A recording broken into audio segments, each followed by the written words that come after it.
എക്സിബിഷൻസിന് പോകുമ്പോൾ നമ്മൾ ഇഷ്ടപ്പെട്ട് കഴിക്കുന്ന കോളിഫ്ലവർ 65 അതിനേക്കാൾ രുചികരമായി വീട്ടിൽ തന്നെ ഉണ്ടാക്കാം.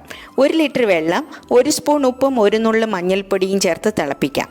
കോളിഫ്ലവർ തീർച്ചയായും കഴിക്കുന്നതിന് മുമ്പ് ഇങ്ങനെ ചെയ്യണം. ചെറിയ ഇതളുകളാക്കി കട്ട് ചെയ്ത് ഉപ്പും മഞ്ഞളും ചേർത്ത് തിളച്ച വെള്ളത്തിലേക്കിട്ട് ഉടനെ ഫ്ലെയിം ഓഫ് ചെയ്ത് 5 മിനിറ്റിന് ശേഷം മാത്രം ഈ വെള്ളത്തിൽ നിന്ന് മാറ്റണം. കുറച്ച് സമയം ഈ വെള്ളത്തിലാക്കിയതിന് ശേഷം മാത്രം മറ്റൊരു പാത്രത്തിലാക്കി മാറ്റി വയ്ക്കാം. അങ്ങനെ അഴുക്കെല്ലാം മാറി കോളിഫ്ലവർ നല്ല നീറ്റായി. അതവിടെ ഇരുന്ന് തണുക്കുന്ന സമയം വേറൊരു പാത്രത്തിൽ 1 സ്പൂൺ കോൺഫ്ലവർ, ക്രിസ്പിനെസ്സിന് വേണ്ടിയാണ് കോൺഫ്ലവർ ചേർക്കുന്നത്. കൂടെ 1 സ്പൂൺ അരിമാവ്, 1 സ്പൂൺ കടലമാവ്, പിന്നെ 1 സ്പൂൺ ഇഞ്ചി വെളുത്തുള്ളി പേസ്റ്റ്, കൂടെ 1/4 സ്പൂൺ ജീരകപ്പൊടി, 1 സ്പൂൺ ചിക്കൻ മസാല, പാകത്തിന് ഉപ്പ്. ഇത്ര മതി. ആദ്യം നന്നായിട്ട് മിക്സ് ചെയ്യാം.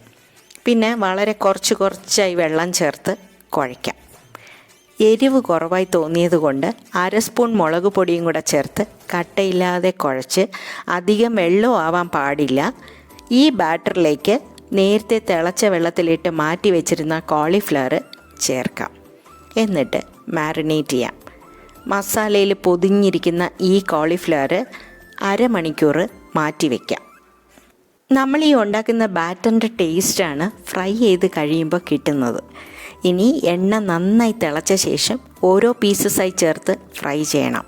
തിരിച്ചു മറിച്ചുവിട്ട് നന്നായി മൊരിച്ചെടുത്ത് സെർവിങ് ഡിഷിലേക്ക് മാറ്റാം. 2-3 ബാച്ചസായി വറുത്തെടുക്കുന്നതായിരിക്കും നല്ലത്. അല്ലെങ്കിൽ എണ്ണ കൂടുതൽ ചേർക്കേണ്ടി വരും. ഗോബി 65 അല്ലെങ്കിൽ കോളിഫ്ലവർ 65 നല്ല രുചിയുള്ള സ്നാക്കാണ്. ചൂടോടുകൂടെ കഴിക്കാൻ നന്നായിരിക്കും. അവസാനം കുറച്ച് കറിവേപ്പിലയും പച്ചമുളകും ഇതേ എണ്ണയിൽ വറുത്ത് ചേർക്കുമ്പോൾ നല്ലൊരു പ്രസൻറ്റേഷനുള്ള ലുക്കുമായി. കഴിക്കാൻ പിന്നെ ഉറപ്പായും ഇഷ്ടമാവും.